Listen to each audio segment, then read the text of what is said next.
आज के इस वीडियो में चैप्टर 2 स्थिर वैद्युत विभव तथा धारिता जो क्लास 12 फिजिक्स का चैप्टर है, इसमें हम लोग ऑब्जेक्टिव को देखने वाले हैं। तो चलिए हम लोग तो स्टार्ट करते हैं। क्वेश्चन नंबर 1 है, विद्युत विभव का एसआई मात्रक क्या है? What is the SI unit of electric potential? देखिए, जो विद्युत विभव जो होती है वो एक अदिश राशि होती है। ठीक है, अदिश राशि। ठीक है, विद्युत विभव का फॉर्मूला क्या होता है? विद्युत विभव का फॉर्मूला होता है V equal to W upon में क्यू। प्रति एकांक आवेश को अनंत से किसी बिंदु तक लाने में किया गया कार्य को क्या कहते हैं? विद्युत विभव कहते हैं।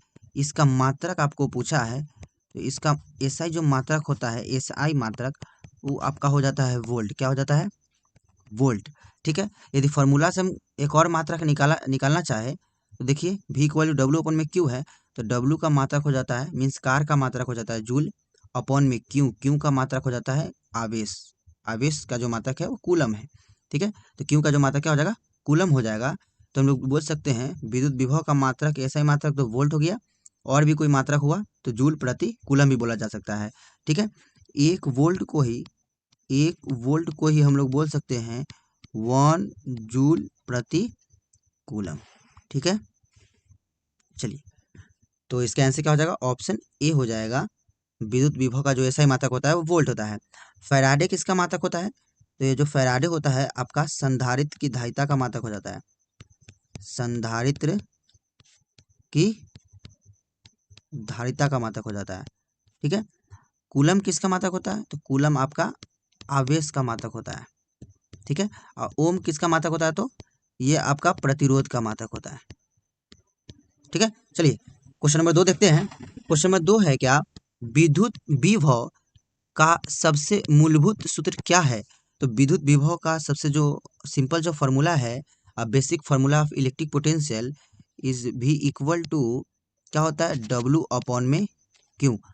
प्रति एकांक आवेश को अनंत से किसी बिंदु तक लाने में किया गया कार्य को विद्युत विभव कहते हैं।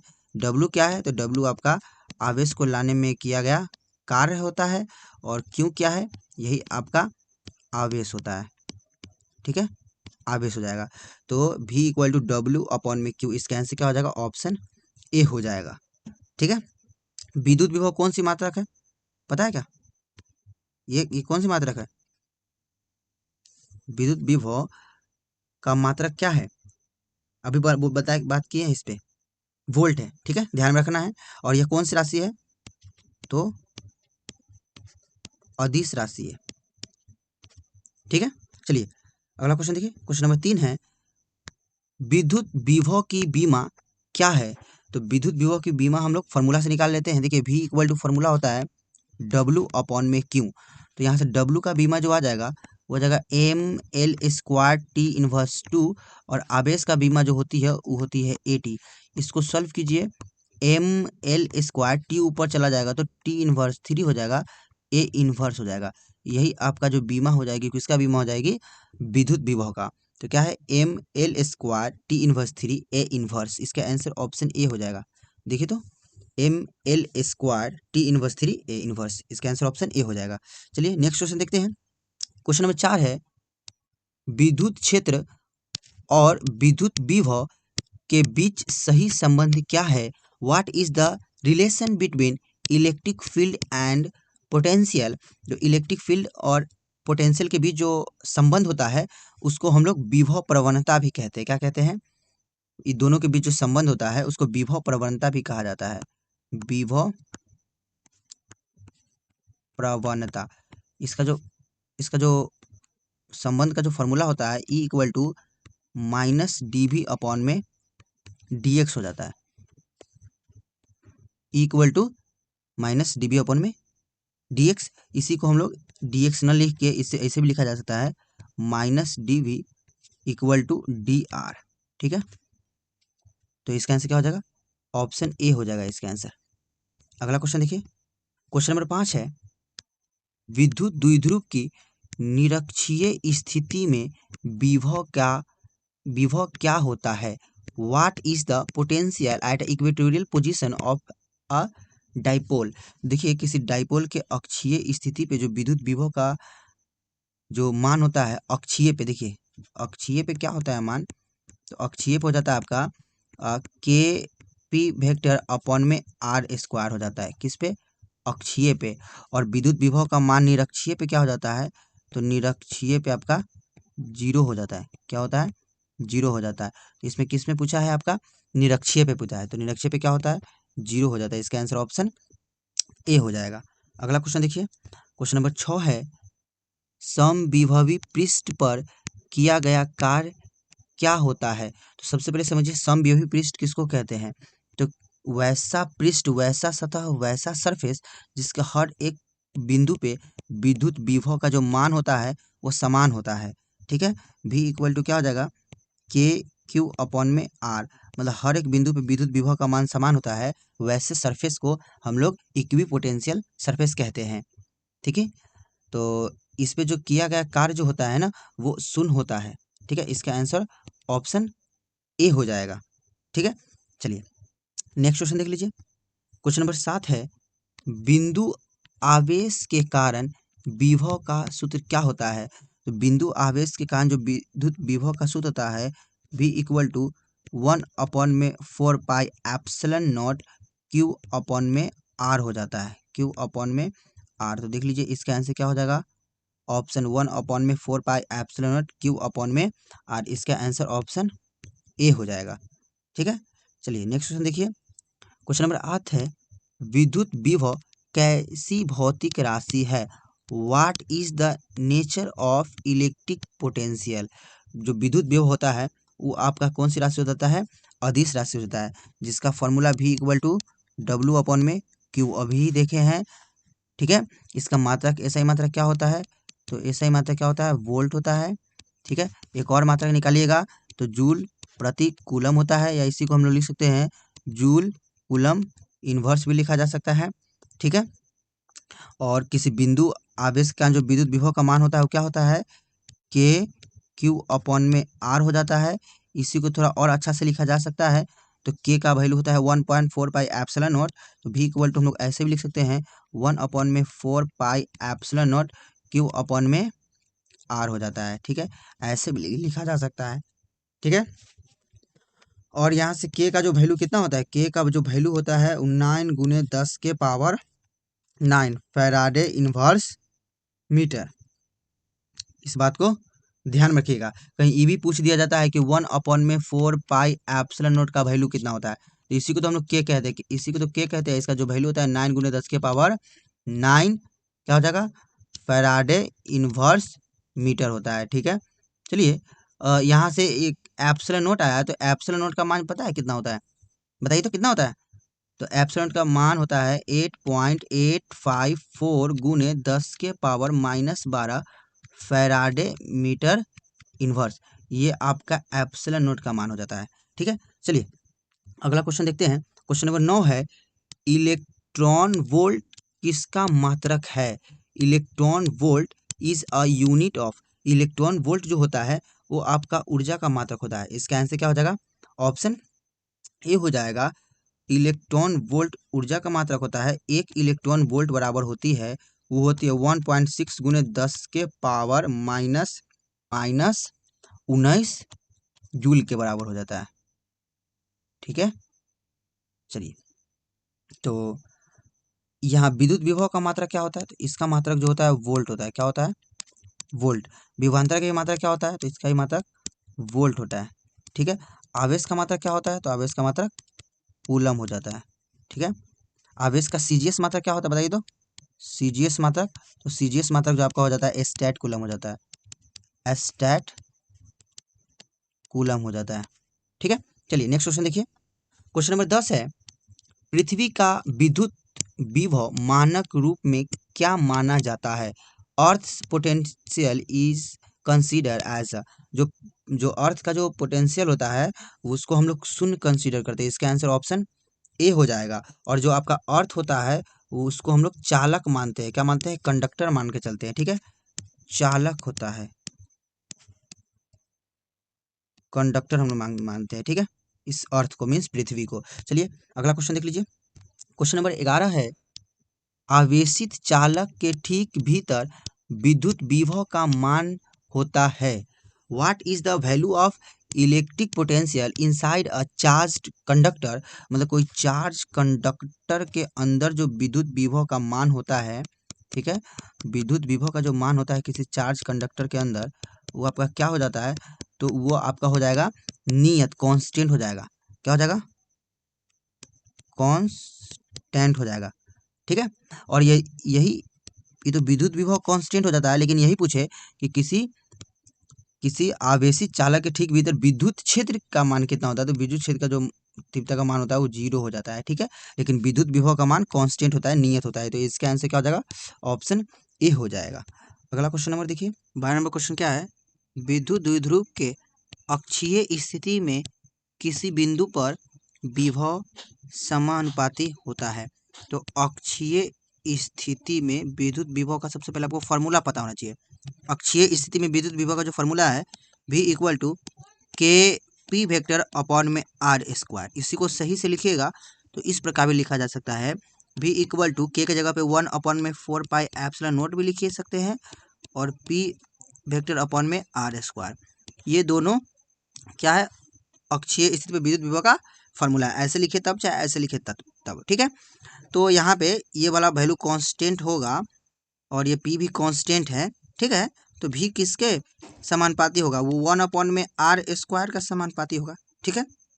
तो यही जो V के बीच और R के बीच संबंध है वो क्या है, V समानुपाती 1/r स्क्वायर। तो इसका आंसर क्या हो जाएगा, ऑप्शन ए हो जाएगा। यही पूछ दे निरक्षीय स्थिति पे, क्या, निरक्षीय स्थिति पर विद्युत विभव का मान कितना होता है, तो निरक्षीय स्थिति पे जो विद्युत विभव का मान होता है वो आपका 0 हो जाता है, क्या हो जाता है, 0 हो जाता है, ठीक है। अक्षय पे क्या होता है, तो V इक्वल टू के पी वेक्टर अपॉन में आर स्क्वायर होता है, ठीक है। क्वेश्चन नंबर 13 है, 1 वोल्ट बराबर होता है 1 वोल्ट इज इक्वल टू, हम लोग 1 वोल्ट को क्या लिख सकते हैं, तो देखिए V इक्वल टू फॉर्मूला होता है W अपॉन में क्यों होता है, ठीक है। अब इसका तो मात्रक होता है, क्या मात्रक होता है, तो इसका तो मात्रक होता है वोल्ट, ऐसा ही मात्रक, ठीक है। लेकिन इसके फॉर्मूला से एक और मात्रक निकाला जा सकता है, W का मात्रक होता है जूल, W का मात्रक क्या बोलेंगे हम लोग, जूल बोलेंगे, अपॉन में Q को हम लोग क्या बोलेंगे, Q मीन्स आवेश, आवेश का मात्रक कूलम बोल सकते हैं। तो हम लोग इसी को 1 वोल्ट को हम लोग क्या बोल सकते हैं, 1 वोल्ट को 1 जूल प्रति कूलम भी कहा जा सकता है। तो 1 जूल प्रति कूलम, तो इसके आंसर क्या हो जाएगा, ऑप्शन ए हो जाएगा 13 का। चलिए अगला क्वेश्चन नंबर देखिए, क्वेश्चन नंबर 14 क्या है, पृथ्वी का विद्युत विभव माना जाता है, earth electric potential is consider as, अभी देखे हैं पृथ्वी का विद्युत विभव कितना माना जाता है, तो ये आपका 0 माना जाता है, इसका आंसर ऑप्शन सी हो जाएगा। अगला क्वेश्चन देखिए, किसी आवेशित चालक को पृथ्वी से जोड़ने पर उसका विभव हो जाता है, when a charged conductor is earthed its potential becomes, मतलब जब किसी चालक को ना आप पृथ्वी से जोड़ देते हैं तो उसका जो विभव हो जाएगा वो आपका 0 हो जाएगा, इसका आंसर क्या हो जाएगा, ऑप्शन ए हो जाएगा, ठीक है। क्योंकि जो पृथ्वी का जो विद्युत विभव माना जाता है वो क्या माना जाता है, 0 माना जाता है, ठीक है। और ये पृथ्वी किसकी तरह व्यवहार करता है, तो आपका यह चालक की तरह व्यवहार करता है, ठीक है। पृथ्वी एक चालक के रूप में व्यवहार कर सकता है, कंडक्टर के रूप में। चलिए अगला क्वेश्चन देखिए, क्वेश्चन नंबर 16 है, मानक संदर्भ के रूप में किसका विभव 0 माना जाता है, which is taken as a 0 potential reference. तो किसका विभव 0 माना जाता है, तो इसका आंसर ऑप्शन सी हो जाएगा, पृथ्वी का, ठीक है। पृथ्वी का जो विद्युत विभव हम लोग मानते हैं वो 0 मानते हैं। अगला क्वेश्चन देखिए, क्वेश्चन नंबर 17 है, पृथ्वी की धारिता कितनी होती है, what is the capacitance of earth. तो इसको आपको सॉल्व करना पड़ेगा कि जो पृथ्वी की धारिता होती है वो कितनी होती है। तो बताइए पृथ्वी कैसा होता है, गोलाकार होता है, गोलाकार, ठीक है। पृथ्वी कैसा होता है, गोलाकार होता है, ठीक है। अब पृथ्वी गोलाकार होता है तो गोलीय संधारित्र का फॉर्मूला आपको याद होगा, तो बन जाएगा। तो गोलीय संधारित्र की धारिता का फॉर्मूला क्या होता है, C equal to 4 pi epsilon not R. यहाँ पे आर क्या है, तो ये आपका त्रिज्या है, किसी गोलीय संधारित्र की त्रिज्या है। तो ये तो आपका है पृथ्वी। अब आपका पृथ्वी का धारिता निकालना है, तो आपको पृथ्वी का त्रिज्या पता होना चाहिए। पृथ्वी का त्रिज्या कितना होता है बताइए, ध्यान में है तो आपका जो पृथ्वी का त्रिज्या हो जाता है वो क्या हो जाता है, 6400 किलोमीटर। ठीक है, इसी को हम लोग लिख सकते हैं, चलिए 6400 किलोमीटर है ना, इसको हम लोग मीटर में क्या लिख सकते हैं, तो इसको मीटर में लिखते हैं 6.4 गुने 10⁶ मीटर। ठीक है, तो चलिए c इक्वल टू यहाँ से हम लोग सॉल्व करेंगे, तो c इक्वल टू क्या लिखेंगे, तो हम लोग 1/4π को क्या लिखते हैं, तो 1/4π को लिखते हैं 9 गुने 10⁻⁹। ठीक है, तो हमको तो 4π चाहिए, तो इसको ऊपर भेजेंगे, चाहे इसको हमको 4π का वैल्यू हमको लाना पड़ेगा, तो इसको क्या करेंगे, तो हमको 1/9 गुने 10⁻⁹ वैल्यू आ जाएगा। ठीक है, तो 4π का जो वैल्यू आएगा 1/9 गुने 10⁻⁹ इंटू आर। आर मीन्स पृथ्वी की त्रिज्या कितना है, 6.4 गुने 10⁻⁶। देखिए हम 4π का यहाँ पे वैल्यू डाल दिए हैं और पृथ्वी की त्रिज्या का वैल्यू डाल दिए हैं। अब इसको सॉल्व करेंगे, सॉल्व कीजिए तो क्या आ जाएगा, देखिए तो 6.4 इंटू 10⁶ अपॉन में 9 गुने 10⁻⁹। इसको सॉल्व करने के बाद क्या आ जाएगा, इसको काटिएगा तो 9 से इसको काटिए 6.4, तो यह आ जाएगा आपका 0.711। ठीक है, तो c इक्वल टू क्या आ जाएगा 0.711 गुने, और 10 के पावर क्या है 9 है नीचे, ऊपर क्या है 6 है, तो ये ऊपर जाएगा कि पहले 10 के पावर 6 है, 9 वाला ऊपर जाएगा तो 10 के पावर -9 हो जाएगा। -9 में से 6 घटाइएगा तो क्या आ जाएगा, देखिए चाहे ऐसे कीजिए, इसको उड़ाइए और नीचे कितना बैठा दीजिए 1 2 3 0। ठीक है, और इसको सॉल्व कीजिए तो 711 अपॉन में 10 के पावर 3 लिखिए इसको, इंटू 10 के पावर 6 इंटू 10 के पावर -9। इसको सही से सॉल्व कीजिए। ठीक है, तो c का जो वैल्यू आ जाएगा 711 गुने 10 के पावर 6 गुने 10 के पावर -9, इस 10 के पावर 3 को ऊपर भेजिए तो 10 के पावर -3 आ जाएगा। तो c का जो वैल्यू आ जाएगा, देखिए 10 के पावर -9 10 के पावर -3 12 हो जाएगा, और 12 में से 6 घट गया तो 711 गुने 10 के पावर -6 बच गया। ठीक है, -6 फैराड, क्या समझे, 10 के पावर -9 और -3 को जोड़े तो -12 हुआ, उसमें से क्या होगा 6 आपका घटेगा तो -6 बच जाएगा। तो इसी को हम लोग लिख सकते हैं c इक्वल टू 711 और 10 के पावर -6 को माइक्रो लिख सकते हैं, फैराड लिख सकते हैं। तो पृथ्वी की जो त्रिज्या आती है वो कितना आती है 711 माइक्रो फैराड। इसका आंसर ऑप्शन ए हो जाएगा। ठीक है, चलिए अगला क्वेश्चन देखिए, क्वेश्चन नंबर 18 है, पृथ्वी एक बहुत बड़ा डैश है, earth is a very large dash what. तो ये जो होता है, पृथ्वी जो होता है एक कंडक्टर होता है, वेरी लार्ज कंडक्टर। इसका आंसर ऑप्शन बी हो जाएगा। ठीक है, अगला क्वेश्चन देखिए, क्वेश्चन नंबर 19 है, दो आवेशों के बीच की दूरी कम करने पर उनकी स्थिर वैद्युत स्थितिज ऊर्जा, when distance between two charge decreases electrostatic potential energy. देखिए आवेश आपके बारे में नहीं बताया कि कौन सा आवेश है, कैसा आवेश है, सीधा देखिए जो स्थिर स्थिर वैद्युत स्थिति का जो ऊर्जा का जो फॉर्मूला होता है U इक्वल टू, ये आपका हो जाता है 1/4πε0 into Q1 into Q2 upon में R। ये आपका फॉर्मूला हो जाता है। आपको यहाँ पे नहीं बताया है कि चार्ज कैसा है, नहीं बताया तो हम समान ही मान के चलते हैं चार्ज है। तो जब दूरी को जब आप घटाइएगा, क्या करना है, यहाँ पे दूरी को कम करते हैं, तो दूरी को जैसे ये बटा में है, इसको कम कीजिएगा तो स्थिति ऊर्जा बढ़ेगी। ठीक है, ठीक है, ये आपका अंश हर वाला भाग को आप क्या कीजिएगा, कम कीजिएगा, तो ये आपका अंश वाला वैल्यू बढ़ती है, समझ रहे हैं, क्योंकि जो u है वो आपका इन्वर्सली प्रोपोर्शनल r है। ठीक है, तो u आपका व्युत्क्रमानुपाती है r के, तो ये आपका जैसे r दूरी को घटाइएगा तो u का मान बढ़ेगी, तो इसका आंसर ऑप्शन ए हो जाएगा। ठीक है, चलिए अगला क्वेश्चन देखिए, क्वेश्चन नंबर 20 है, विभव प्रवणता बराबर होती है potential gradient is equal to, तो विभव प्रवणता का जो फॉर्मूला होता है E equal to minus D भी अपॉन में डी एक्स हो जाती है। ठीक है, इसका आंसर क्या हो जाएगा, माइनस डी भी अपॉन में डी एक्स। देखिए माइनस डी भी अपॉन में डी एक्स, तो यहाँ पे माइनस नहीं दिया हुआ है, तो चलिए इसका आंसर ऑप्शन माइनस लगा के माइनस डी बी अपॉन में डी एक्स, इसका आंसर ऑप्शन ए हो जाएगा। ठीक है, चलिए अगला क्वेश्चन देखिए, क्वेश्चन नंबर 21 है, परावैद्युत सामर्थ्य का एसआई मात्रक है, what is the SI unit of dielectric strength. देखिए परावैद्युत सामर्थ्य किसी परावैद्युत पदार्थ द्वारा बिना विद्युत भंजन के झेला जा सकने वाला अधिकतम विद्युत ऊर्जा होती है। ठीक है, इसका इसका फॉर्मूला ई इक्वल टू हम लोग डिफाइन करते हैं वी अपॉन में डी। ठीक है, वी क्या है, विभव है, और डी मोटाई होता है, दूरी होता है।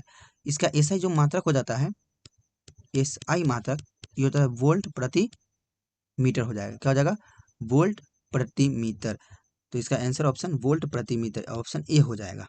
ठीक है, चलिए अगला क्वेश्चन देखिए, क्वेश्चन नंबर 22 है, वायु के लिए परावैद्युत सामर्थ्य का मान होता है। तो वायु के लिए जो परावैद्युत सामर्थ्य का मान होता है वो आपका 3 गुने 10 के पावर 6 वोल्ट प्रति मीटर होता है। तो इसका आंसर ऑप्शन क्या हो जाएगा, ऑप्शन ए हो जाएगा। इसका मतलब क्या हुआ, इतना 3 गुने 10 के पावर 6 वोल्ट प्रति मीटर। वायु की परावैद्युत सामर्थ्य वह अधिकतम विद्युत क्षेत्र है जिसे वायु बिना आयनित हुए सहन कर सकती है। ठीक है, इसका मतलब यही हुआ, जैसे जब विद्युत क्षेत्र इस मान से अधिक हो जाता है तो वायु में विद्युत भंजन हो जाता है, जिससे चिंगारी उत्पन्न होती है और हवा बिजली का चालन करने लगती है। ठीक है, इससे अधिक आप क्या है कि विद्युत क्षेत्र का मान इससे अधिक हो जाता है तो वायु विद्युत भंजन, वायु का जो विद्युत भंजन हो जाता है, और जैसे चिंगारी है ना, दो चीज़ों के बीच जो चिंगारी है वो उत्पन्न होने लगती है, और जो हवा बिजली का चालन करने लगती है, इससे ज़्यादा आप विद्युत क्षेत्र कीजिएगा तब। ठीक है, यही मतलब होता है परावैद्युत सामर्थ्य का। चलिए अगला क्वेश्चन नंबर देखिए, क्वेश्चन नंबर 23, विद्युत धारिता का एसआई मात्रक क्या है, what is the SI unit of capacitant. देखिए विद्युत धारिता का सबसे पहले फॉर्मूला देख लीजिए, सी इक्वल टू होता है क्यू अपॉन में भी। ठीक है, इसका जो एसआई मात्रक होता है, एसआई मात्रक होता है आपका फैराड। क्या होता है, फैराड, या अन्य मात्रक हम लोग बोल सकते हैं, आवेश का मात्रक कूलम अपॉन में वी का मात्रक वोल्ट, तो कूलम प्रति वोल्ट भी लिख सकते हैं, या सीवी इनवर्स भी बोला जा सकता है। ठीक है, तो इसका तो ऐसा ही मात्रक पूछा है, ऑप्शन क्या हो जाएगा, ऑप्शन ए फैराड होता है। कूलम किसका मात्रक होता है, तो कूलम आपका आवेश का हो जाता है। ठीक है, वोल्ट किसका मात्रक होता है, तो वोल्ट विद्युत विभव का हो जाता है, विद्युत विभव का हो जाता है। हेनरी किसका मात्रक होता है, तो हेनरी स्वप्रेरक का हो जाता है, स्वप्रेरक का मात्रक हो जाता है, स्वप्रेरक का मात्रक हेनरी हो जाता है। ठीक है, चलिए अगला क्वेश्चन देखिए, क्वेश्चन नंबर 24 है, समांतर पट्टिका संधारित्र की धारिता का सूत्र है, formula of capacitance of parallel plate capacitor. ठीक है, समांतर पट्टिका संधारित्र का जो धारिता का जो फॉर्मूला होता है वो सी इक्वल टू क्या होती है, C equal to epsilon not A upon में डी हो जाता है। ठीक है, यदि समांतर प्लेट संधारित्र की धारिता का ये फॉर्मूला हो जाता है, यदि प्लेट के बीच कोई परावैद्युत पदार्थ है, मतलब इसके बीच में कोई परावैद्युत पदार्थ हम लोग रखे हुए हैं। ठीक है, उसका जो धारिता जैसे परावैद्युत है, डाइलेक्ट्रिक है, तो उसका मान जो के मान लेते हैं, तो उसका धारिता के गुना बढ़ जाती है, तो इसका उस संदर्भ में K equal to epsilon not A upon में डी फॉर्मूला हो जाती है। ठीक है, यदि संधारित्र के बीच परावैद्युत पदार्थ रखा होता है, तो यहाँ पे सिंपल फॉर्मूला है एप्सिलॉन नॉट ए अपॉन में D, epsilon not A upon में डी, इसका आंसर ऑप्शन ए हो जाएगा। अगला क्वेश्चन देखिए 25 नंबर, संधारित्र में संचित ऊर्जा का सूत्र है, energy stored in a capacitor is.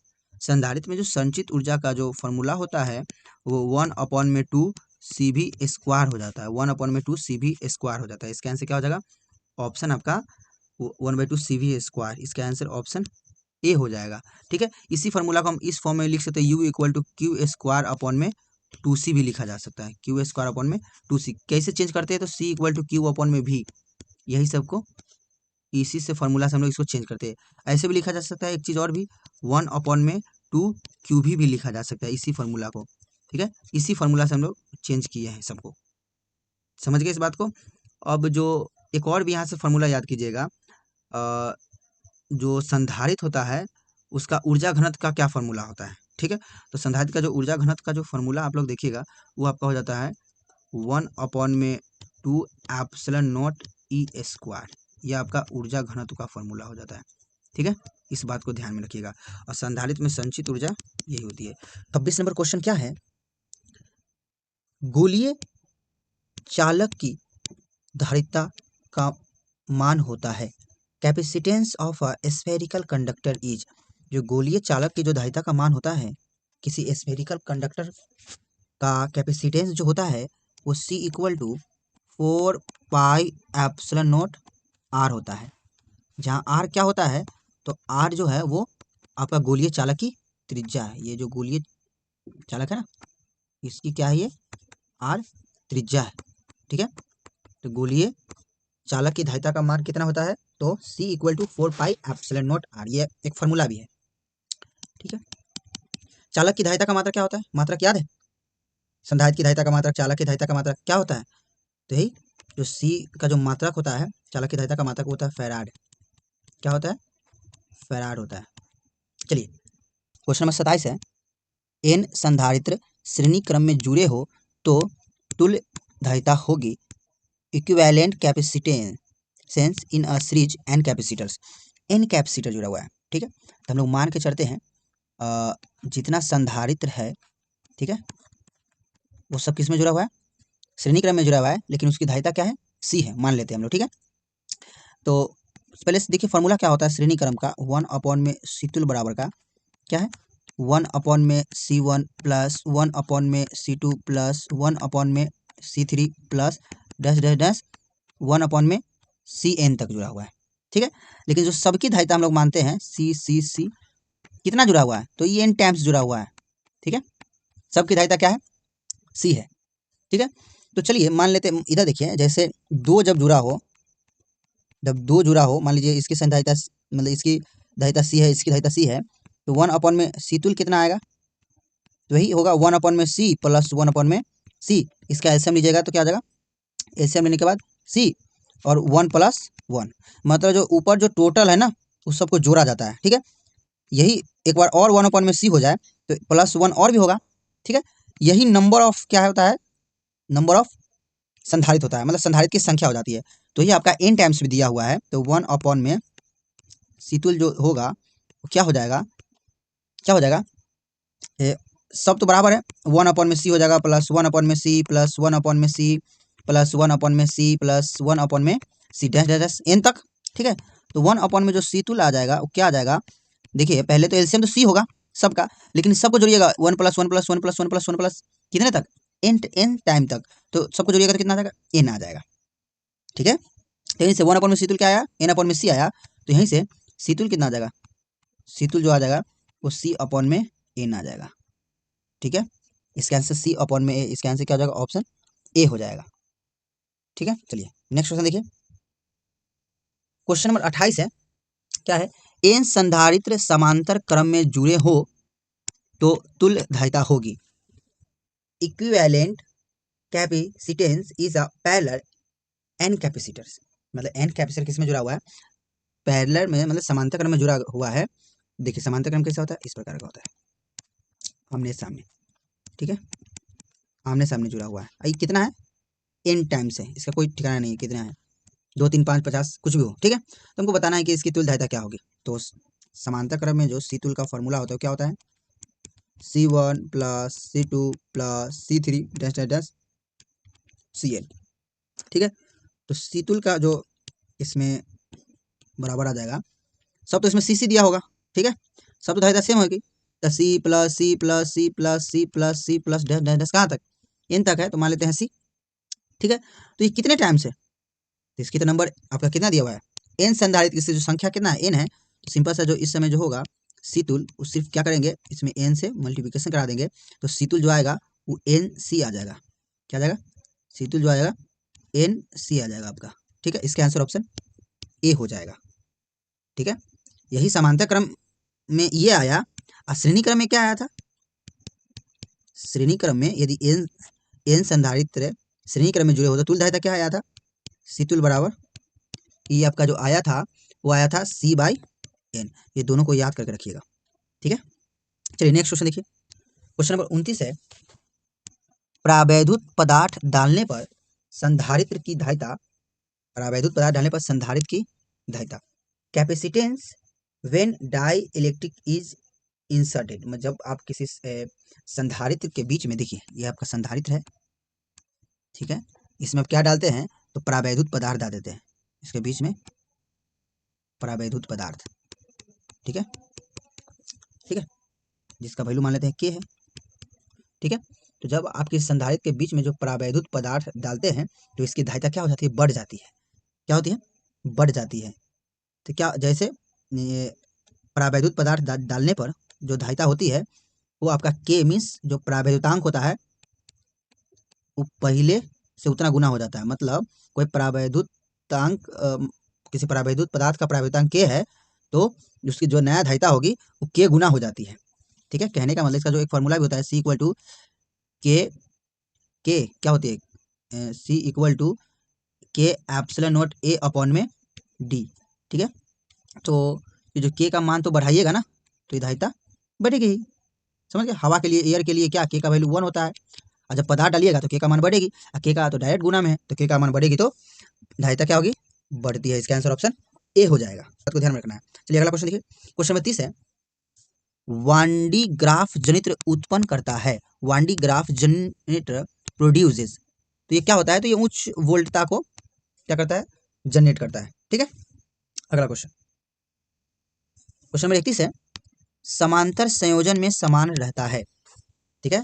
समांतर संयोजन में क्या, तो संधारित्र का समांतर संयोजन हम लोग देख रहे हैं, तो देखिए समांतर संयोजन किसका है, संधारित्र का है, इसमें क्या समान रहता है, ठीक है। ये इसमें ध्यान में रखिएगा, श्रेणी क्रम और समांतर क्रम संयोजन में देखिए यहाँ पे है क्या बदल रही है, तो हम लोग यहाँ से विद्युत धारा जा रही है तो इसके आने के बाद रास्ता बदल जा रही है, क्या कर रही है, तो विद्युत धारा बदल रही है, तो विद्युत धारा बदल रही है तो आवेश भी बदलेगी। तो यस, इस बात को ये ध्यान में रखना है कि जब रास्ता बदलती है, ठीक है, जब रास्ते बदलती है तो विद्युत धारा और आवेश बदलता है, ठीक है। क्या सेम रहता है, समान, तो आपका विभवांतर समान रहता है, ठीक है। तो इसमें पूछा गया समान रहता है तो इसका आंसर क्या हो जाएगा, ऑप्शन ए हो जाएगा, ठीक है। विभवांतर क्या है, समान रहता है। लेकिन जब यही आपका श्रेणी क्रम में हो, जब संधारित्र किस क्रम में हो, श्रेणी क्रम में हो, तो यहाँ पे क्या बदल रहा है, बिंदु बदल रहा है। जब बिंदु बदलती है, जब बिंदु बदलती है तो क्या बदलता है, तो आपका विभवांतर बदल जाता है, ठीक है, V1 V2 V3, लेकिन समान क्या रहता है, विद्युत धारा और आवेश का मान समान रहता है। तो देखिए समांतर क्रम संयोजन में समान क्या रहता है, तो विभवांतर समान रहता है, धारा और आवेश बदल गया होता है, और श्रेणी क्रम में क्या समान रहता है, तो श्रेणी क्रम में आपका विद्युत धारा और आवेश समान रहता है लेकिन विभवांतर बदल जाता है, ठीक है। चलिए अगला क्वेश्चन देखिए, क्वेश्चन नंबर 32 है, विद्युत धारिता की बीमा है, डायमेंशन ऑफ कैपेसिटेंस। देखिए संधारित्र की धारिता का जो फॉर्मूला होता है, या किसी धारिता का formula C equal to Q upon में V हो जाता है, तो इसी से मतलब C में संधारित्र की धारिता जो फॉर्मूला क्यू अपॉन में V, क्यू क्या, क्यू आवेश, V क्या, विभवांतर। तो यहाँ से हम लोग बीमा कैसे निकालेंगे, तो क्यू का बीमा क्या हो जाता है, AT, मीन्स आवेश का बीमा क्या हो जाती है, AT हो जाती है, अपॉन में ये क्या है, V मीन्स विभवांतर, विभवांतर का बीमा क्या हो जाती है, ये होती है ML² T inverse 3 A inverse, ठीक है।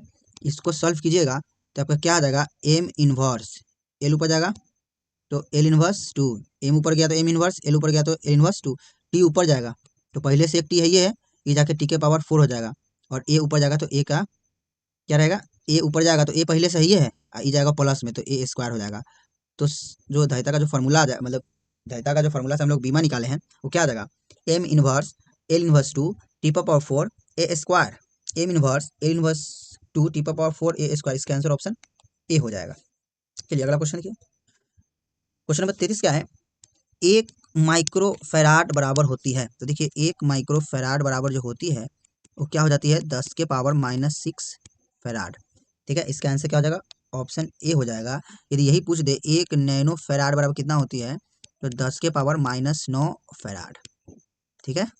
चलिए अगला क्वेश्चन, क्वेश्चन नंबर 34 है, साबुन के बुलबुले को आवेशित करने पर त्रिज्या, radius of soft bubble on on charging, मतलब किसी बबल को, किसी साबुन के बुलबुले को आप क्या करते हैं, आवेशित करते हैं। तो जब आवेशित कीजिएगा तो इस पे आवेश आ जाएगी, ठीक है, प्लस प्लस प्लस सब पे आवेश वितरित हो जाएगी।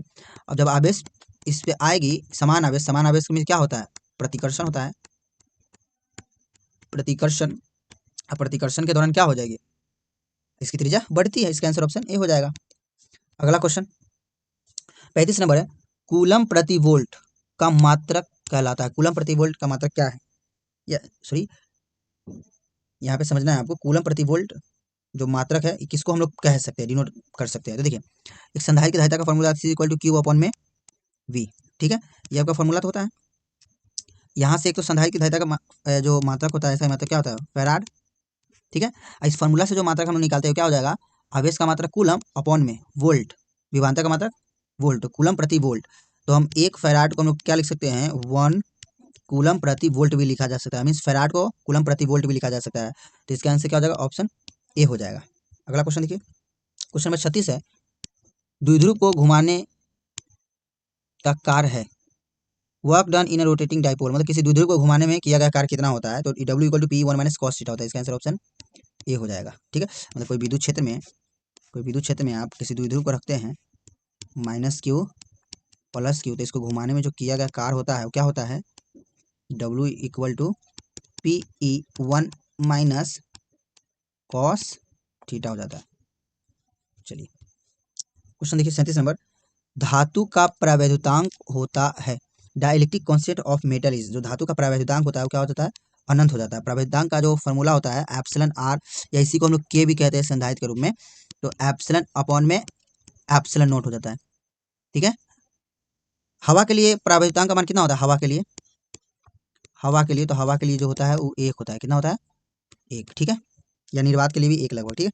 चलिए अगला क्वेश्चन, क्वेश्चन नंबर 38 है, 3 समान संधारित्र श्रेणी क्रम में जुड़े हैं तो तुल्य धारिता क्या होगी, ठीक है, यही है 3 इक्वल कैपेसिटेंस इन सीरीज, तो आपको धारिता बता देना है। देखिए 3 समान संधारित्र है, किसमें है, श्रेणी क्रम में है, ये आपका सी है। तो श्रेणी क्रम का फॉर्मूला क्या होता है, 1 अपॉन में सी तुल्य बराबर क्या हो जाएगा, 1 अपॉन में C1 प्लस 1 अपॉन में C2 प्लस 1 अपॉन में C3।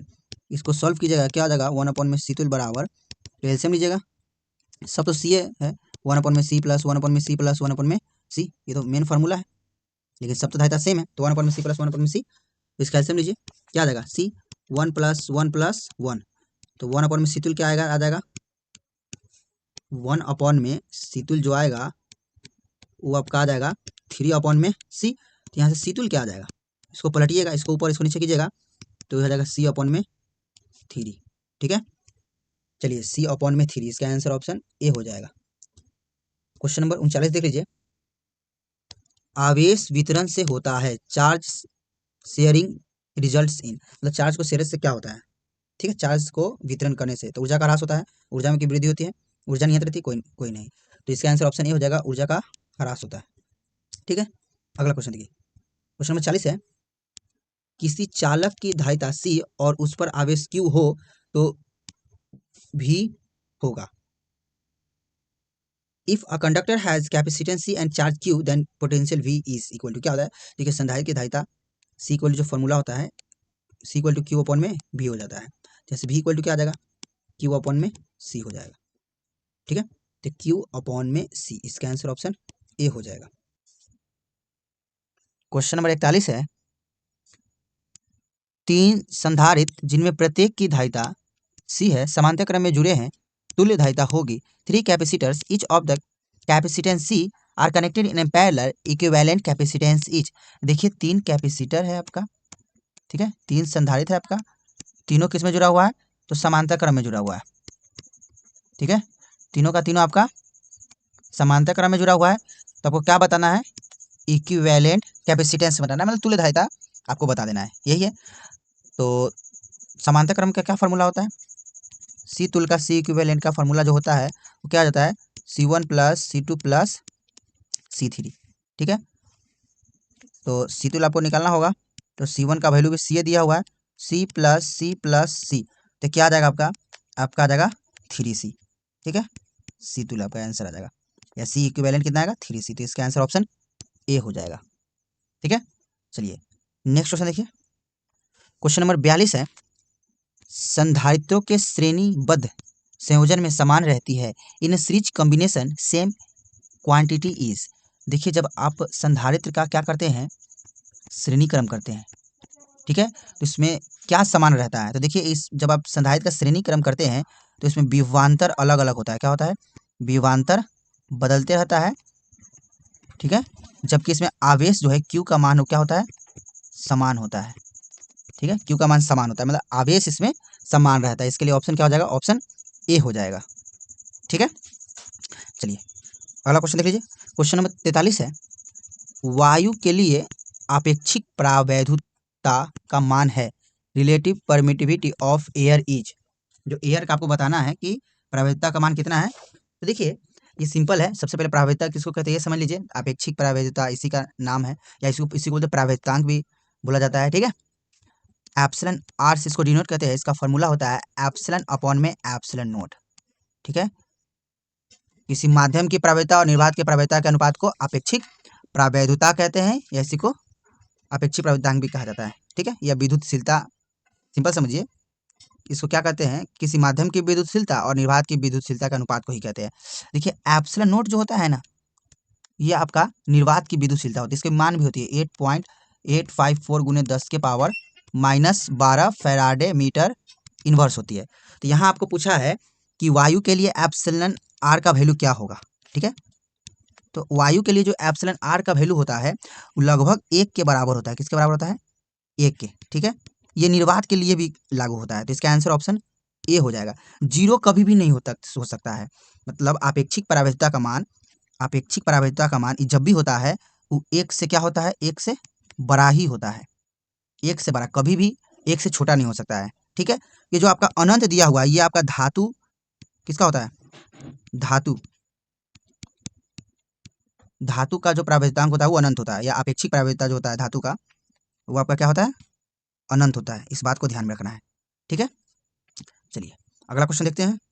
क्वेश्चन नंबर 44 है, 64 समरूप बूंदे जिनमें प्रत्येक की धारिता 5 माइक्रोफैराड है मिलकर एक बड़ी बूंद बनाती है, बड़ी बूंद की धारिता होगी। 64 identical drops each having capacitance 5 microfarad combine to form one big drop, the capacitance of the big drop will be। देखिए छोटा छोटा क्या है ये, बूंद है। ठीक है, और कितना है, 64 है, 64 को बूंद है। ठीक है, 64 ये ड्रॉप्स है। अब इस सब की आपका क्या है, कैपेसिटेंस जो है धारिता है वो दिया हुआ है, कितना दिया हुआ है, 5 माइक्रोफैराड। ठीक है, कैपेसिटेंस 5 माइक्रोफैराड दिया है। ये बहुत फेमस क्वेश्चन है, ये बहुत बार दोहराता है एग्जाम में। ठीक है, तो ऐसे क्वेश्चन को सॉल्व करने के लिए हम लोग क्या करते हैं, तो हम लोग सिंपल से मेथड लगाते हैं क्या, कि सबसे पहले छोटी बूंद, जो छोटी छोटी बूंद है उसकी धारिता तो हमको दिया हुआ है, और उसको कंबाइन करके एक बड़ा सा बूंद बनाया गया, बड़ा सा ड्रॉप बनाया गया, उसकी आपकी धारिता बताना है। ठीक है, इसकी धारिता क्या होगी ये बताना है। तो कैसे होगा, तो सिंपल सा एक फॉर्मूला होता है, नए का जो धारिता निकालना होता है वो आपका जो बूंद है, बूंदों की संख्या है उसका क्यूब रूट कर दीजिए, इनटू कुछ जो पुराना धारिता है वो छोटा वाला धारिता उससे मल्टीप्लिकेशन करा दीजिए, यही हो गया। ठीक है, जैसे आपका सी धारिता निकालना है तो कितना बूंद है, 64 को बूंद है, इसका क्यूब रूट निकालिए, इंटू सी मीन्स छोटे छोटे बूंदों का कितना धारिता, 5 माइक्रोफैराड है। ठीक है, तो सी इक्वल टू क्या आ जाएगा, तो ये 64 को हम लिख सकते हैं 4 इंटू 4 इंटू 4, 4 चौका 16, 16 चौका 64 इंटू 5, इसमें से क्या बाहर निकलेगा, ये इसमें से निकलना है तो हमको 3 में से 1 बाहर निकलेगा, तो आपका 1 4 बाहर निकल गया, पहले से 5 है तो सी का वैल्यू हो जाएगा 5 चौका 20 माइक्रोफैराड। ये आपका क्या हो जाएगा, आंसर हो जाएगा। मतलब छोटका छोटका जो बूंद 64 को मिलाइएगा जिसकी 5 माइक्रोफैराड धारिता है, तो एक बड़ा बूंद बनेगी, उसकी धारिता जो आएगी वो कितना आ जाएगी, तो 20 माइक्रोफैराड आ जाएगी। ठीक है, समझ गए, इसका आंसर क्या हो जाएगा, ऑप्शन ए हो जाएगा। ये बहुत फेमस क्वेश्चन है, वीवीआई क्वेश्चन है, वीवीआई। ठीक है, एग्जाम में आएगा ही, आता ही है क्वेश्चन, ऐसा हर 1 साल 2 साल पे आता है। चलिए अगला क्वेश्चन देखिए। क्वेश्चन नंबर 45 है, इलेक्ट्रॉन का विशिष्ट आवेश है, specific charge of electron is. देखिए स्पेसिफिक चार्ज या विशिष्ट आवेश इलेक्ट्रॉन का होता है, वो असल में होता क्या है, तो इलेक्ट्रॉन का आवेश अपॉन में इलेक्ट्रॉन का द्रव्यमान से भाग करते हैं, या उसी का अनुपात होता है, वही आपका विशिष्ट आवेश के बराबर होता है। तो इलेक्ट्रॉन का आवेश कितना होता है पता है, 1.6 गुने 10 के पावर माइनस 19 कूलम, ये आपका इलेक्ट्रॉन का आवेश है, और भाग दीजिएगा किससे, इलेक्ट्रॉन का द्रव्यमान से। इलेक्ट्रॉन का द्रव्यमान कितना होता है, 9.1 गुने 10⁻31 kg। ठीक है, इसको डिवाइड कीजिएगा तो आपका रिजल्ट जो आएगा, वो आपका जो रिजल्ट आ जाएगा वो आपका कितना आ जाएगा, तो 1.8 गुने 10⁻11 कूलम प्रति kg। ठीक है, यही आपका क्या होता है, विशिष्ट आवेश होता है, किसका, इलेक्ट्रॉन का। ठीक है, तो इसका आंसर ऑप्शन ए हो जाएगा। ठीक है, चलिए अगला क्वेश्चन देखिए। क्वेश्चन नंबर 46 है, 1 फैराड बराबर होता है 1 फैराड इक्वल्स। देखिए C equal to Q upon में भी एक फॉर्मूला होता है। ठीक है, संधारित्र की धारिता का मात्रक का, मतलब संधारित्र की धारिता का मात्रक जो होता है फैराड होता है, जिसका फॉर्मूला संधारित्र की धारिता का C equal to Q upon भी होता है। तो यहीं से हम लोग धारिता का जो मात्रक SI में हम लोग लिखते हैं, उसको हम लोग लिखते हैं फैराड। क्या लिखते हैं, फैराड। और फॉर्मूला से हम लोग मात्रक निकाल सकते हैं, तो आवेश का मात्रक कूलम अपॉन में भी मीन्स विभवांतर, विभवांतर का मात्रक वोल्ट। तो हम लोग इसको, इस मात्रक को, इसका एक और भी मात्रक हम लोग बोल सकते हैं, कूलम वोल्ट इनवर्स। ठीक है, तो हम लोग 1 फैराड को लिख सकते हैं, क्या लिख सकते हैं, कूलम वोल्ट इनवर्स। ठीक है, कूलम वोल्ट इनवर्स, इसका आंसर ऑप्शन ए हो जाएगा। अगला क्वेश्चन देख लीजिए। क्वेश्चन नंबर 47 है, C और V का सही संबंध है, correct relation between C and V। C means धारिता, V मीन्स विभवांतर। ठीक है, तो C इक्वल टू सिंपल सा फॉर्मूला होता है Q अपॉन में V हो जाता है। ठीक है, जहाँ Q क्या है, आवेश है, आवेश, V क्या है, विभवांतर है, और C क्या है, धारिता है। ठीक है, चलिए अगला क्वेश्चन। तो इसका आंसर क्या हो जाएगा, इसका answer C equal to Q upon में भी, क्यू अपॉन में भी, C equal to Q upon में भी। चलिए नेक्स्ट क्वेश्चन देख लीजिए। क्वेश्चन नंबर 48 है, समांतर पट्टिका संधारित्र में पट्टिकाओं के बीच की दूरी बढ़ाने पर धारिता in a parallel plate capacitor if the distance between the plates is increase the capacitance. देखिए ये आपका क्या है, ये आपका समांतर प्लेट संधारित्र है, इसके बीच की दूरी क्या है, मान लेते हैं d है। इस दूरी को आप क्या करते हैं, बढ़ाते हैं, इस दूरी को क्या करते हैं, बढ़ाते हैं, धारिता का मान क्या होगा, तो C इक्वल टू एक फॉर्मूला होता है एप्सिलॉन नॉट A अपॉन में D। ठीक है, जैसे जैसे आप इस दूरी को बढ़ाइएगा, दूरी को बढ़ाइएगा, तो C का मान क्या होगी, क्या होगी, घटेगी। इसका आंसर ऑप्शन क्या हो जाएगा, ऑप्शन बी हो जाएगा, घटता है। ठीक है, और यहाँ से एक और भी क्या है कि क्वेश्चन को याद कीजिएगा, जो संधारित्र पे संग्राहक प्लेट, ये संग्राहक प्लेट और संघनन प्लेट, ठीक है, दोनों प्लेटों के बीच जो आवेश का कुल मान होता है वो कितना होता है, आवेश का कुल योग कितना होता है, वो 0 हो जाता है। इस बात को ध्यान में रखना है। चलिए अगला क्वेश्चन, क्वेश्चन नंबर 49 है, प्रावैद्युतांक की विमा होती है। तो प्रावैद्युतांक क्या होता है, एप्सिलॉन आर को से डिनोट करते हैं एप्सिलॉन अपॉन में एप्सिलॉन नॉट, ये आपका उसका फॉर्मूला होता है। यह मात्रक क्या होता है, मात्रकहीन होता है, मात्रकहीन होता है, तो उसका बीमा भी नहीं होगा, तो ये आपका विमाहीन भी हो जाएगा, विमाहीन मतलब डायमेंशन लेस, यूनिट लेस दोनों होता है ये, तो इसका आंसर ऑप्शन ए हो जाएगा। नेक्स्ट क्वेश्चन, क्वेश्चन नंबर 50 है, संधारित्रों के समांतर संयोजन में कौन सी राशि प्रत्येक संधारित्र के लिए समान रहती है, in a parallel combination of capacitors which quantity remain same for each capacitor. देखिए समांतर क्रम संधारित्र है, जब समांतर क्रम में हम जोड़ते हैं संधारित्र को, ठीक है, तो इसमें क्या समान रहता है, तो समांतर क्रम संधारित्र में क्या समान रहता है, यहाँ पे ये पूछा है समान क्या रहता है, तो समान आपका विभवांतर रहता है। इसका आंसर ऑप्शन बी हो जाएगा। लेकिन क्या अलग अलग रहता है, तो आपका आवेश क्यू जो होता है वो अलग अलग होता है। ठीक है, अलग अलग, तो इसका आंसर ऑप्शन बी हो जाएगा। समांतर क्रम संधारित्र का जो फॉर्मूला होता है तुल्य निकालने का, C तुल्य इक्वल टू क्या हो जाता है, C1 plus C2 plus C3। ठीक है, श्रेणी क्रम का फॉर्मूला याद होगा, 1 अपॉन में C तुल्य, जो श्रेणी क्रम का फॉर्मूला होता है 1 अपॉन में C1 प्लस 1 अपॉन में C2 प्लस 1 अपॉन में C3। ठीक है, तो आपका 51 क्वेश्चन क्या है, संधारित्रों के श्रेणी क्रम संयोजन में कौन सी राशि समान रहती है, in series combination of capacitors which quantity remain same. देखिए श्रेणी क्रम हम लोग कर रहे हैं किसका, संधारित्र का। ठीक है, सीरीज कॉम्बिनेशन कीजिएगा जब किसी कैपेसिटर का, कैसे करते हैं, तो एक दूसरे के, एक प्लेट के किसी पहले संधारित्र का दूसरे प्लेट को दूसरे संधारित्र के पहले प्लेट से जोड़ते हैं, तो ऐसा हम लोग करते हैं, इसको हम लोग बोलते हैं इस प्रकार के श्रेणी क्रम को, ये श्रेणी क्रम का रूप है। और इस प्रकार का जो है देखिए, इस प्रकार का जो संयोजन है आमने सामने, वो आपका समांतर संयोजन कहलाता है। ठीक है, ये आपका श्रेणी क्रम है। ठीक है, ये आपका क्या है, ये आपका समांतर क्रम है। ठीक है, समांतर क्रम है। अब यहाँ पे क्या है कि संधारितों के श्रेणी क्रम संयोजन में कौन सी राशि समान रहती है। तो जब आप संधारित का श्रेणी क्रम करते हैं तो आपका विद्युत धारा और आवेश का मान समान रहता है। ये दोनों का मान क्या रहता है, समान रहता है। ठीक है, और जबकि जो विद्युत का जो विभवांतर है, वो क्या होता है, वो अलग अलग होता है। तो इसका जो आंसर हो जाएगा, क्या हो जाएगा, समान क्या रहता है। तो यहाँ से याद ही कर लीजिएगा, श्रेणी क्रम संयोजन में विद्युत धारा और आवेश का मान समान रहता है, जबकि विभवांतर का मान अलग अलग होता है। तो यहाँ पे बोला है कि क्या समान रहता है, तो समान जो आपका रहता है वो आपका आवेश हो जाएगा इसका आंसर। ठीक है, आवेश समान रहता है या विद्युत धारा समान रहता है।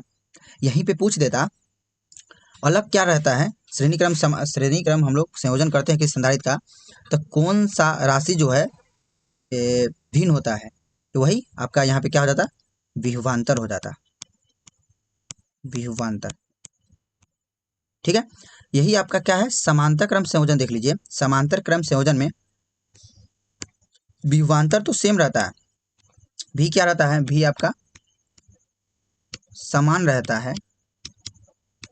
पोटेंशियल डिफरेंस क्या होता है, समान होता है, लेकिन जो धारा होती है या आवेश होती है वो आपका अलग अलग होता है। आई या क्यू ये आपका क्या होती है, समान नहीं होती है, अलग अलग होती है। अलग अलग मीन्स भिन्न होती है। ठीक है, तो यहाँ से क्या बात पता चला, ये ऑब्जेक्टिव एग्जाम में आता ही है, यदि प्रतिरोध से आ जाए या संधारित्र से आ जाए। ठीक है, श्रेणी क्रम से। तो इसी में हम लोग प्रतिरोध वाला भी देख लिए हैं। देखिए, जब किसी संधारित्र का, ठीक है, श्रेणी क्रम संयोजन करते हैं तो धारा और आवेश का मान समान रहता है, विभवांतर का मान अलग अलग होता है। ठीक है, जब किसी संधारित्र का समांतर क्रम संयोजन करते हैं तो उसमें आपका भी मीन्स विभवांतर का मान समान रहता है, जबकि विद्युत धारा और आवेश का मान अलग अलग होता है। इस बात को एकदम ध्यान में रख लेना है। ठीक है, चलिए अगला क्वेश्चन चलते हैं।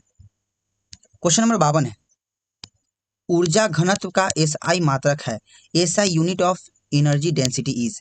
देखिए, ऊर्जा घनत्व का जो फॉर्मूला होता है वो आपको ध्यान में होना चाहिए। तो एक तो हमको सिंपल फॉर्मूला पढ़ते हैं ऊर्जा घनत्व का। ठीक है, ऊर्जा घनत्व का जो फॉर्मूला हम लोग देखते हैं वो देख लेते हैं।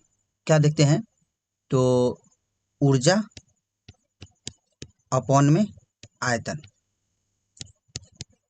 ठीक है, ऊर्जा अपॉन में आयतन, एक तो इस सिंपल सा फॉर्मूला हो जाता है। ठीक है, यहीं से हम लोग मात्रक देख लेते हैं। ऊर्जा का हो जाएगा जूल, अपॉन में आयतन का हो जाएगा मीटर क्यूब, तो जूल प्रति मीटर क्यूब, इसका आंसर ऑप्शन ए हो जाएगा। ठीक है, एक ऊर्जा घनत्व का और भी फॉर्मूला देखे थे कि संधारित्र में जो ऊर्जा घनत्व होता है वो क्या होता था, क्या हम लोग देखते थे, U equal to 1/2 epsilon naught E square करके, ये आपका ऊर्जा घनत्व का फॉर्मूला होता है। ठीक है, चुंबक के रूप में जो ऊर्जा घनत्व होता है वो क्या होता है, तो आपका ई लिखते हैं बी स्क्वायर अपॉन में 2 म्यू नॉट, ये आपका चुंबक के रूप में होती है। जब चुंबक हम लोग पढ़ेंगे चुंबकीय क्षेत्र के, तो चुंबक का जो ऊर्जा घनत्व का जो फॉर्मूला होता है। ठीक है, अगला क्वेश्चन देखते हैं। क्वेश्चन नंबर 53 है, एक इलेक्ट्रॉन वोल्ट का मान जूल में क्या होता है, एक इलेक्ट्रॉन वोल्ट इन जूल। तो एक इलेक्ट्रॉन वोल्ट इन जूल में क्या होता है, तो जब हम एक इलेक्ट्रॉन वोल्ट को हम लोग डिफाइन करते हैं, एक इलेक्ट्रॉन वोल्ट को, तो कितना होता है 1.6 गुने 10 के पावर -19 जूल हो जाता है। ठीक है, और इलेक्ट्रॉन वोल्ट को हम लोग किसको मेजर करते हैं, तो ये एनर्जी को मेजर करते हैं, मीन्स ऊर्जा को हम लोग इलेक्ट्रॉन वोल्ट के रूप में लिखते हैं। ठीक है, तो इसका आंसर क्या होगा 1.6 गुने 10 के power -19 coulomb, option A number. चलिए अगला क्वेश्चन देखिए, 54 नंबर क्वेश्चन है, एक विलगित चालक के लिए निम्नलिखित में से कौन सा अनुपात अचर होता है। ठीक है, for a isolated conductor which of the flowing ratio remains constant. ठीक है, तो देखिए जो आइसोलेटेड जो सिस्टम होता है, आइसोलेटेड जो कंडक्टर होता है उसका जो चार्ज होता है वो डायरेक्टली प्रोपोर्शन होता है किसका, वो आपका पोटेंशियल का, मतलब जो जो आपका क्यू होता है वो डायरेक्टली प्रोपोर्शनल होता है किसके, भी का। तो यहीं से ये प्रोपोर्शनल का साइन हटाइएगा, मतलब समानुपाती का साइन हटाइएगा, तो कांस्टेंट क्या आता है, सी आ जाता है। यहाँ पे इसको भी लिख सकते हैं, इसी को हम लोग एक ऐसे भी लिख सकते हैं, क्यू अपॉन में भी, और जो सी है यही तो आपका क्या है, एक कांस्टेंट है। कांस्टेंट मीन्स क्या है, अचर है आपका। तो क्या है यहाँ पे अनुपात क्या होता है, तो कांस्टेंट या अचर का क्यू अपॉन में भी, क्यू अपॉन में मीन्स कुल आवेश अपॉन में बी, वो इसका आंसर ऑप्शन ए हो जाएगा। ठीक है, हम क्या बोले, the charge on isolated conductor is directly proportional to the its potential, मतलब किसी आइसोलेटेड मतलब विलगित चालक का जो आवेश होता है वो किसके समानुपाती होता है, तो विभवांतर के, अभी मतलब विभव के समानुपाती होता है। ठीक है, यहीं से हम लोग ये यहाँ से कांस्टेंट मीन्स अच्छा निकाल दे एक फॉर्मूला के ऊपर में सी। चलिए अगला क्वेश्चन देखिए, क्वेश्चन नंबर क्या है, 55 है। 3 संधारित्र जिसमें प्रत्येक की धारिता 6 माइक्रोफैराड है, श्रेणी क्रम में जोड़ने पर तुल्य धारिता होगी। 3 capacitors each of capacitance 6 microcoulomb are connected in series, the equivalent capacitance will be। देखिए 3 क्या है आपका, संधारित्र है, इन तीनों को किस में जोड़ा गया है, श्रेणी क्रम में जोड़ा गया है।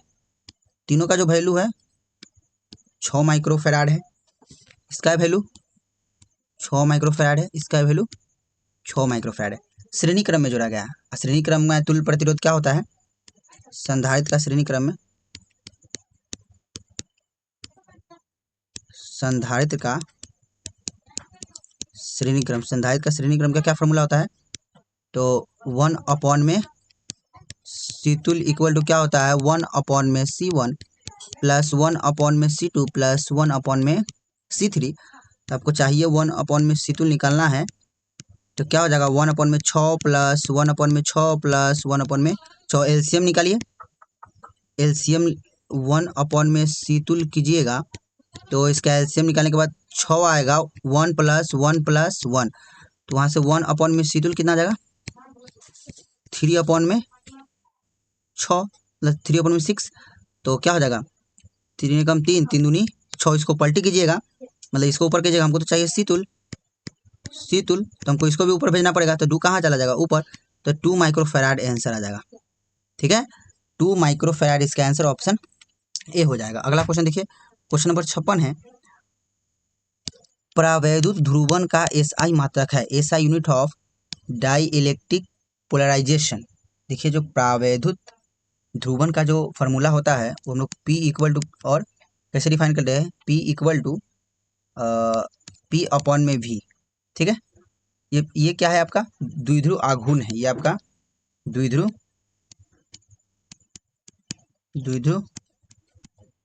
आघूर्ण। ठीक है, ये आपका क्या है, आयतन है, क्या है आपका, आयतन। तो यहीं से हम लोग डिफाइन करेंगे कैसे, द्विध्रुव आघूर्ण का मात्रक क्या होता है, कूलम मीटर अपॉन में आयतन का मात्रक क्या होता है, मीटर क्यूब। 1 मीटर से 1 मीटर कट गया तो क्या बचा, कूलम प्रति मीटर स्क्वायर। इसका आंसर क्या हो जाएगा, ऑप्शन हो जाएगा कूलम प्रति मीटर स्क्वायर हो जाएगा। ठीक है, देखिए प्रावैद्युत ध्रुवण क्या होता है, तो द्विध्रुव आघूर्ण तथा आयतन, ठीक है, अनुपात को ही हम लोग क्या बोलते हैं, प्रावैद्युत ध्रुवण कहते हैं। चलिए अगला क्वेश्चन देख लीजिए, क्वेश्चन नंबर 57 है। संधारित्रों के श्रेणी क्रम संयोजन में प्रत्येक संधारित्र पर समान रहने वाली राशि है। In series combination of capacitors the quantity that remain same on each capacitor is, मतलब जब हम श्रेणी क्रम क्या करते हैं, संधारित्र का श्रेणी क्रम करते हैं तो उसमें कौन सी राशि समान रहती है, यही पूछा है। तो समान रहती है क्या, धारा समान रहेगा, आवेश समान रहेगा। अलग अलग क्या रहेगी, तो अलग विभवांतर आपका अलग रहता है। ठीक है, ये आपका अलग अलग होता है। तो इसमें क्या पूछा है, समान रहते हैं, समान आवेश रहता है, इसका आंसर ऑप्शन क्या क्या है, बी हो जाएगा। अगला क्वेश्चन, क्वेश्चन नंबर 58 है। समांतर पट्टिकी संधारित्र की पट्टिकाओं के बीच परावैद्युत पदार्थ रखने पर धारिता का मान क्या होगा, when a dielectric is placed between the plates of a parallel plates capacitor the capacitance, देखिए समांतर क्रम संधारित्र है, इसके बीच आपको क्या डाला गया है, प्रावैद्युत पदार्थ, ठीक है, जिसका वैल्यू हम के मान लेते हैं, ठीक है। तो सिंपल से संधारित्र की धारिता का जो फॉर्मूला होता है एप्सिलॉन नॉट ए अपॉन में डी होती है। जब प्रावैद्युत पदार्थ डाल देते हैं तो सी इक्वल टू के एप्सिलॉन नॉट ए अपॉन में डी हो जाती है, मतलब गुना हो जाती है, ठीक है। तो गुना कीजिएगा तो बढ़ेगी, इसका आंसर ऑप्शन ए हो जाएगा। रखते हैं तो ये होता है, और जब रख देते हैं, नहीं रखते तो ये वाला फॉर्मूला होता है। जब रखते हैं प्रावैद्युत पदार्थ तो के से मल्टीप्लिकेशन हो जाती है, और इसका फॉर्मूला के एप्सिलॉन ए अपॉन में डी हो जाती है। इसका आंसर ऑप्शन ए रहेगा। अगला क्वेश्चन 59 नंबर क्वेश्चन है, समांतर पट्टिका संधारित्र की धारिता का सूत्र होता है the formula for capacitance of a parallel plate capacitor is, देखिए समांतर क्रम संधारित्र है, इसकी धारिता आपको बताना है। जो फॉर्मूला होता है सी इक्वल टू क्या होता है, एप्सिलॉन नॉट ए अपॉन में डी हो जाता है, ठीक है। जब संधारित्र समांतर प्लेट संधारित है, इसके बीच में प्रावैद्युत पदार्थ के डालते हैं तो इसका जो संधारित्र की धारिता हो जाती है एप्सिलॉन नॉट ए अपॉन में डी, लेकिन यहाँ पे के से मल्टीप्लिकेशन करा देते हैं तो क्या हो जाएगा, सी इक्वल टू के एप्सिलॉन ए अपॉन में डी। संधारित्र की धारिता का फॉर्मूला का सिंपल फॉर्मूला है C equal to Q upon में भी, ठीक है। यदि गोलीय संधारित्र की धारिता पूछे, गोलीय संधारित्र की धारिता तो 4 पाई एप्सिलॉन नॉट आर होती है, ठीक है। ये सब आपको ध्यान में रखना है। तो इसका आंसर क्या हो जाएगा, समांतर पट्टिका संधारित्र की धारिता एप्सिलॉन ए अपॉन में डी, इसका आंसर ऑप्शन ए हो जाएगा। अगला क्वेश्चन देखिए, क्वेश्चन नंबर 60 है, संधारित्र में संचित ऊर्जा का व्यंजक है, संधारित्र में संचित ऊर्जा का व्यंजक है the expression for energy stored in a capacitor is, ठीक है। मतलब किसी कैपेसिटर में जो संचित ऊर्जा होती है, स्टोर एनर्जी होती है, उसका फॉर्मूला क्या होती है, तो इसका फॉर्मूला हो जाती है 1/2 CV², ठीक है, 1/2 CV²। इसका आंसर ऑप्शन ए हो जाएगा। चलिए 61 नंबर क्वेश्चन देखिए, वान डी ग्राफ जनित्र एक ऐसी युक्ति है जिससे उत्पन्न होती है, Van de Graaff generator is a device which produce, क्या प्रोड्यूस करता है, तो आपका केवल उच्च वोल्टता प्रोड्यूस करता है। इसका आंसर ऑप्शन बी हो जाएगा, ओनली हाई वोल्टेज, ठीक है। चलिए अगला क्वेश्चन देखिए, क्वेश्चन नंबर 62 है, यदि दो संधारित्र C1 तथा C2 समांतर क्रम में हो तो तुल्य धारिता होगी। देखिए दो संधारित्र है, C1 है और C2 है, C1 है और C2 है, किस क्रम में है, समांतर क्रम में है। तो C2 समांतर क्रम में C2 का फॉर्मूला होता है direct C1 plus C2, direct जो देना है, तो इसका आंसर क्या हो जाएगा, C1 plus C2, option A हो जाएगा।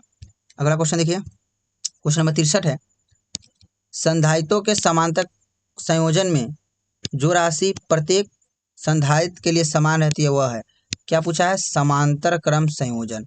समांतर क्रम संयोजन में क्या समान रहती है, तो समांतर क्रम संयोजन में आपका विभवांतर समान रहती है, क्या समान रहती है, आपका विभवांतर समान रहती है। इसका आंसर ऑप्शन बी हो जाएगा, ठीक है। अलग क्या होती है, तो आप जानते ही आई और क्यू अलग हो जाती है।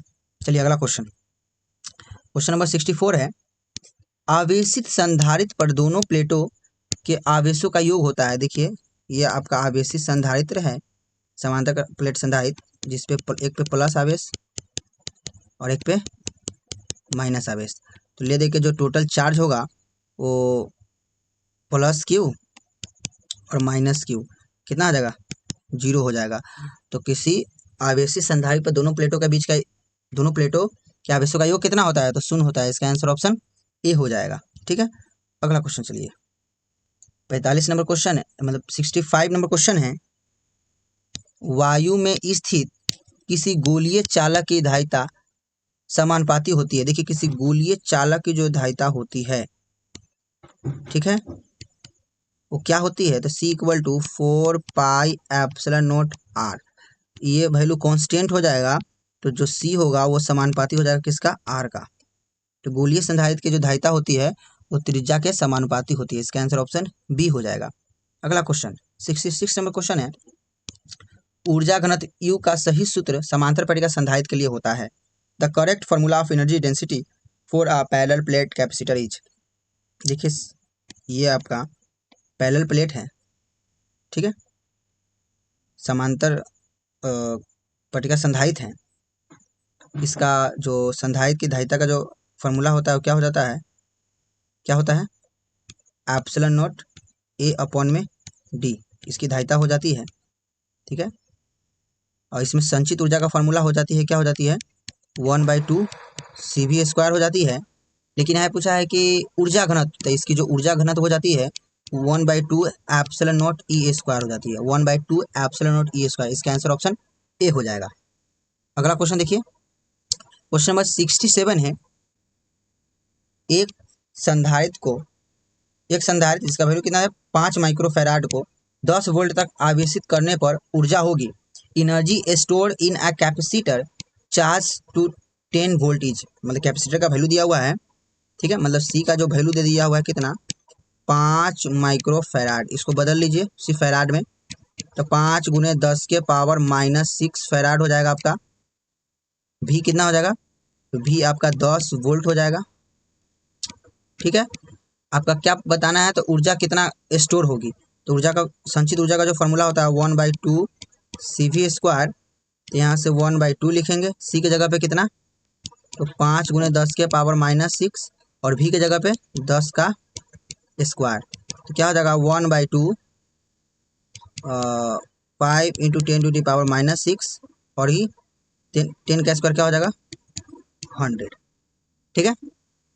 तो यहीं से सॉल्व कर लीजिए, कितना हो जाएगा, 2 से 50 दूनी 100, तो 50 25 कितना हो जाएगा 250 × 10⁻⁻6। ये आपका संचित ऊर्जा है, ऑप्शन में नहीं है, इसको सही से सॉल्व कर लेते हैं।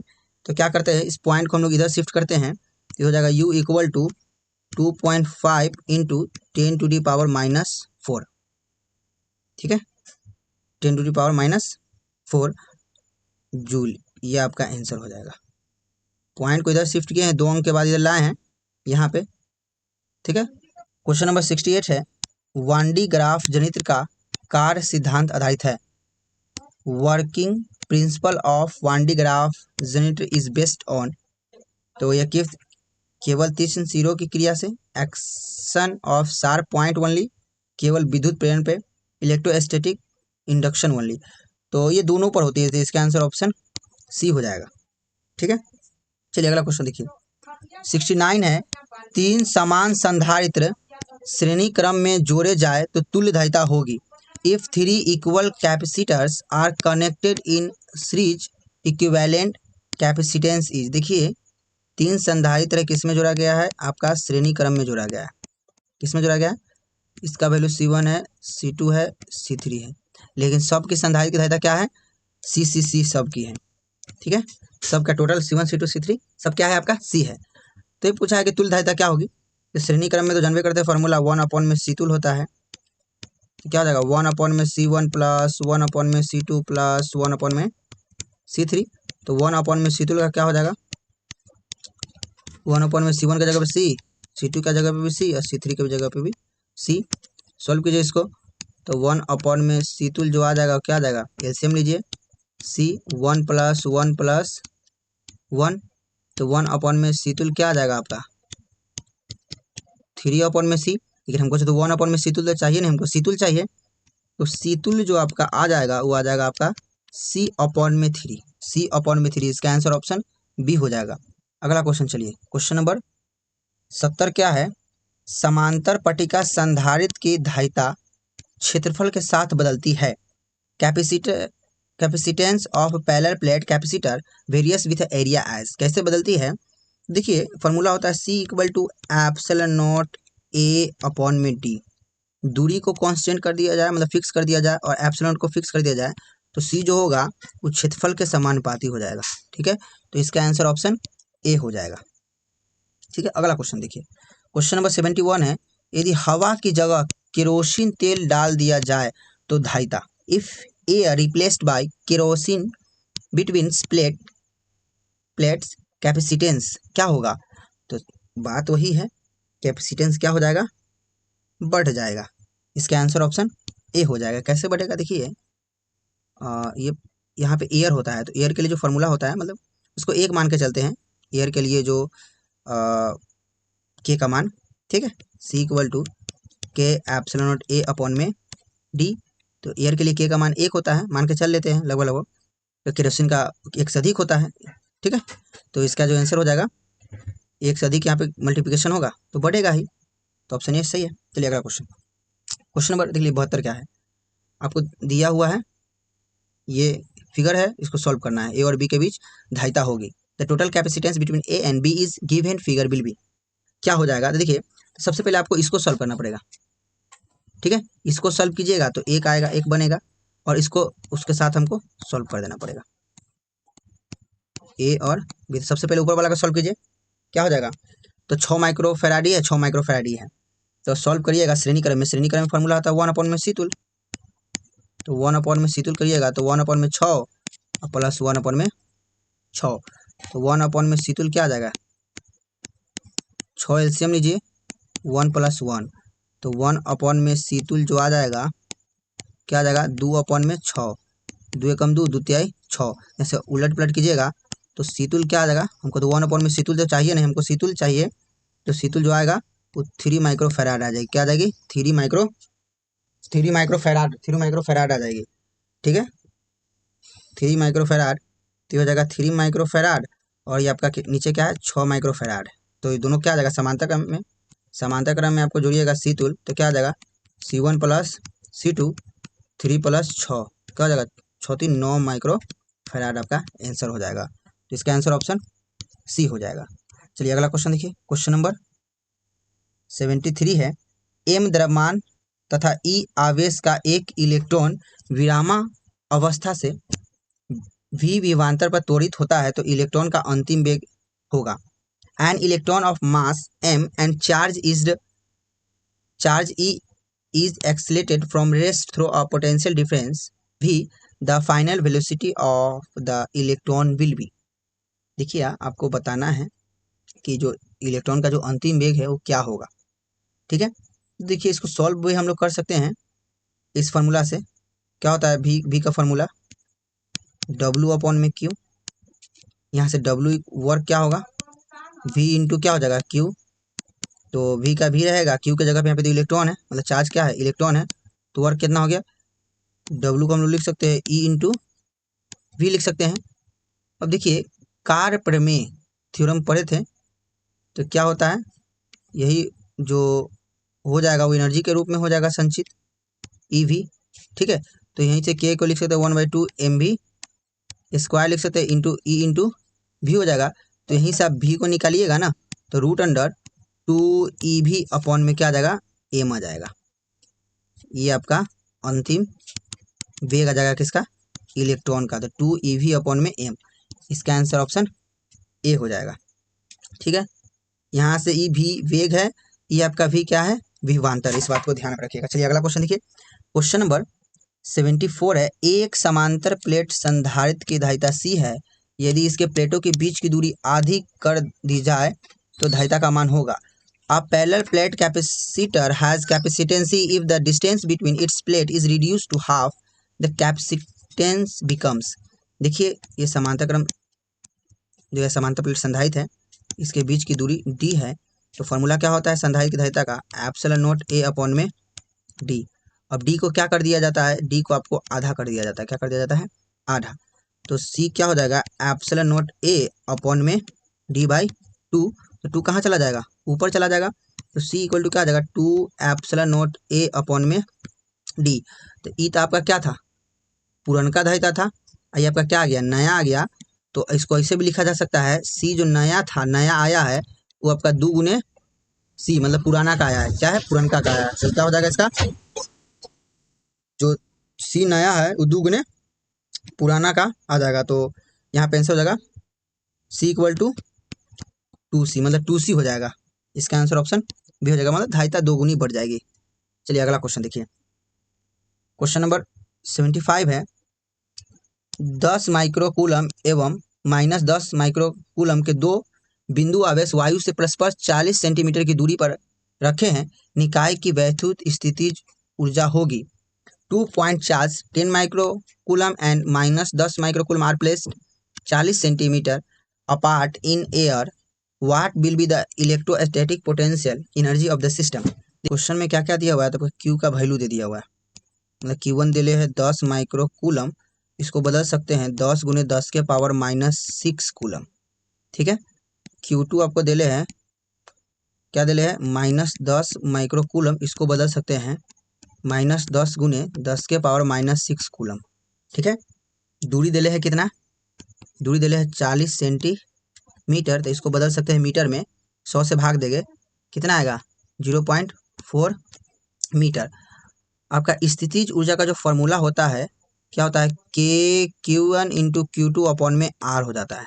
ठीक है, U इक्वल टू K का वैल्यू 9 गुने 10 के पावर 9, Q1 का वैल्यू कितना हो जाएगा तो 10 गुने 10 के पावर -6, Q2 का वैल्यू -10 गुने 10 के पावर -6 अपॉन में दूरी कितना 0.4। ठीक है, पॉइंट उड़ाइएगा ऊपर 10 हो जाएगा। इसको सॉल्व कीजिएगा तो क्या हो जाएगा, देखिए सॉल्व करने के बाद U इक्वल टू 9 गुने क्या हो जाएगा, इसको थोड़ा और भी काटते हैं। ठीक है, क्या हो जाएगा 2 दूनी 4, 2 पंचे 10, फिर से इसको क्या करेंगे 2 पंचे 10, तो इसको काटने के बाद क्या होगा 25, यहाँ से सॉल्व कीजिए, क्या लिखे 9 गुने 5 गुने 5 गुने -10 इंटू 10 के पावर 9 गुने 10 के पावर -6 -12 लिख देते हैं। ठीक है, इसको सॉल्व कीजिए, यहाँ से 9 में 5 से गुना कराइए और इसमें 5 से, तो ये गुना कराने पर कितना हो जाएगा 9 पचे 45 हो जाएगा, और 45 में 5 से गुना कराइए तो 225 आ जाएगा, 225 और कितना हो जाएगा, इसको सॉल्व कीजिए तो इसको माइनस तो आगे लगा दीजिए, यहाँ पे 10 के पावर कितना है, मान लीजिए 1 है, यहाँ 10 के पावर 9 है, यहाँ 10 के पावर कितना है 12 है, -12, तो इसको सही से सॉल्व कीजिएगा तो -225 और गुने 9 1 10, तो 10 के पावर 10 और गुने 10 के पावर -12, तो इसको सॉल्व कीजिएगा क्या आ जाएगा आपका U इक्वल टू -225 गुने 10 के पावर -2 बचेगा, 10 और -12 क्या हो जाएगा 10 के पावर -2, और -2 कहाँ आ जाएगा बटा में कीजिएगा। ठीक है, यहाँ पे देख लीजिए क्या हो जाएगा, यहाँ पे बचा है U इक्वल टू -225 बटा में क्या हो जाएगा, नीचे भेजिएगा तो 10 का स्क्वायर मतलब 100, 100 से भाग दीजिएगा तो U इक्वल टू क्या आ जाएगा 2.25 जूल आ जाएगा आपका। ठीक है, यही आंसर हो जाएगा, तो -2.25 जूल, इसका आंसर ऑप्शन सी हो जाएगा। ठीक है, तो चलिए आज के इस वीडियो में हम लोग इतना ही तक रहने देते हैं। वीडियो देखने के लिए धन्यवाद।